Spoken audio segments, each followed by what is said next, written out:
एकदम शेख की तरह लगता है, शेख की तरह लग रहे हैं, शेख ये क्या।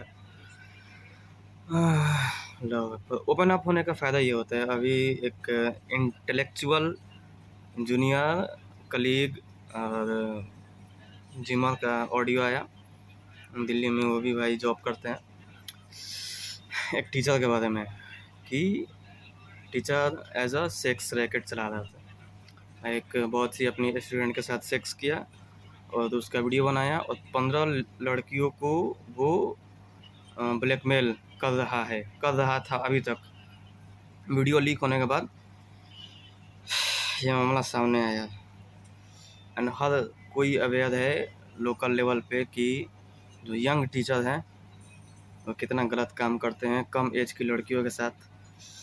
लड़कियों के हाथ में इंस्टाग्राम में सॉफ्ट पोर्न वहाँ से मिल रहा है, पोर्नोग्राफी एक्सेस बहुत इजी हो चुका है। हम थैंक यू बोलना भाई चाहेंगे सलमान भैया को। मैं भी टीचिंग स्टार्ट किया था, वो बोले थे कि मत पढ़ाओ, 2 रीज़न से, कम उम्र में पैसा मिलेगा वो सही नहीं होगा, और दूसरा अपने से कम उम्र की खूबसूरत लड़की को देखोगे तुम्हारा सेल्फ कंट्रोल लूज होगा। सो मैं वो फैसला सही था। रिस्क नहीं लेते हैं अपने इंटेग्रिटी के लिए, इज्जत पे रिस्क नहीं लेना चाहिए। एंड इसको सोल्व करने बहुत खूबसूरत लग रहा है अल्हम्दुलिल्लाह, लाइटिंग वोटिंग भी है। अभी नमाज़ पढ़ के हैं। इसको सोल्व करने का तरीका अभी ये होगा कि घर के जो मर्द हैं ना उनको सच्चे मुच्ची का मर्द बनना पड़ेगा, और आखिरत का डर हो, अल्लाह का डर हो, जहन्नम का डर हो, तो भाड़ में जाए सोसाइटी की तारीफ़ कि इसकी बेटी ग्रेजुएट है, इसकी बेटी मैट्रिक पढ़ी है, इसकी बहन इंटरमीडिएट की है। इस थॉट प्रोसेस से बाहर निकलिए, इस तारीफ़ सुनने की आदत से। अगर से अपनी अपनी बहन, बेटी, बीवी की थोड़ी सी भी फ़िक्र हो तो उसको घर पे बैठाइए। कोई ज़रूरत नहीं स्कूल भेजने की, कोई ज़रूरत नहीं कॉलेज भेजने की। उसके अच्छे से ऑनलाइन किसी मदरसा से ऑनलाइन आलिमा का कोर्स कराइए और उसकी शादी कीजिए। उसको एक फ़ातिमा रज़ी अल्लाह अन्हा की तरह बनाने की कोशिश कीजिए, आयशा रज़ी अल्लाह अन्हा की तरह बनाने की कोशिश कीजिए, and so on so fourth. बहुत सी मरियम अलैहिस्सलाम हैं, उनकी तरह बनाने की कोशिश कीजिए। इसके अलावा दूसरा कोई ऑप्शन नहीं। स्कूल भेज के आप उसको इज़्ज़त को नहीं बचा सकते हैं। कॉलेज भेज के आप बोलिएगा कि मेरी बेटी सही रहेगी, वल्लाही इट्स इम्पॉसिबल। मर्द को मर्द बनना पड़ेगा, हिजड़ा नहीं बन के रहना पड़ेगा, मर्द बनो। और कुछ चीज़ें अनडू होती है ना, इरिवर्सिबल डैमेज होती है। अभी सिचुएशन इतना बुरा हो चुका है कि वो रमज़ान में मैं सुना था, मेरा दिमाग ख़राब हुआ था उसी टाइम में कि रमज़ान में मुस्लिम लड़कियाँ होटल में सेक्स करते हुए पकड़ी गई। इवन हिंदू लड़कों के साथ करना तो किसी के साथ नहीं चाहिए।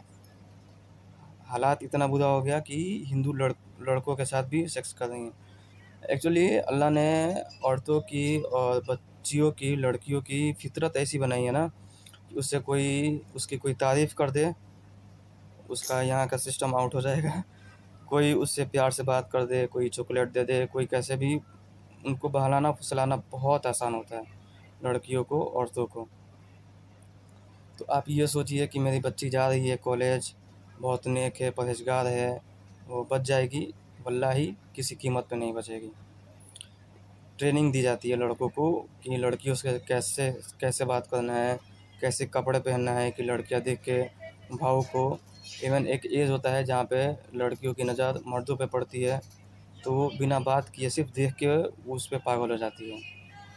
तो पर्दा ज़रूरी है। पर्दा ज़बान का पर्दा है, नज़र का पर्दा है, आवाज़ का पर्दा है। कुरान में है कि किसी मर्द से मीठी आवाज़ में बात ना कर। मैं मार्गदर्शन में गवर्नमेंट जॉब की तैयारी के लिए क्लासेस कर रहा था। उस टाइम रीजनिंग का क्लास चल रहा था और क्लास के जस्ट बगल में ही ऑफिस था जहाँ पे स्टूडेंट्स आते थे इंक्वायरी के लिए। तो जब लड़की आती थी तो लड़कियों का आवाज़ समझ में आ जाता है कि लड़की कोई आई है, लड़के आते थे तो लड़कों का आवाज़ समझ में आ जाता है कि कोई लड़का आया है इंक्वायरी के लिए। तो कोई लड़की आई इंक्वायरी के लिए, वहाँ पे रीजनिंग का क्लास चल रहा था। कुछ लड़के अपना मुंडी घुमा के ऑफिस की तरफ देखे, ओके। तो सर बोले कि ये बेहुदा सब है लोग, जब पतला पतला आवाज़ आता है लड़की का तो अपना सब मुंडी घुमा लेता है, और जब आवाज़ आता है भारी लड़कों का तो सब बोर्ड पे देखता है, रीजनिंग का क्वेश्चन सॉल्व करता है। सो ये कोई बढ़ाई चढ़ाई की बात नहीं है। कुरान से आदमी हटेगा, उसको एक्सट्रीमिस्ट की तरह देखेगा कि ऐसे ऐसे कुरान की आयत को, तो फिर नुकसान होगा अपना ही। कुरान में है कि लड़कियों को गैर मर्दों से मीठी आवाज़ में बात नहीं करनी चाहिए, इतना पर्दे का ख्याल है। कौन कितना नेक है, कौन मेरा कज़न है, कौन मेरा खाला का बेटा है, फूफू का बेटा है, मामा का बेटा है, चाचा का बेटा है, उससे फ़र्क नहीं पड़ता है। मर्द है तो उसके अंदर ख्वाहिश आएगी, वो चाहे कितना ही नेक हो, कितना ही करीबी हो, उससे मतलब नहीं है। आपको हुक्म है पर्दा करने की, आप पर्दा कीजिए, अगर से आपको अपने आखिरत का फ़िक्र है। जस्ट खलास।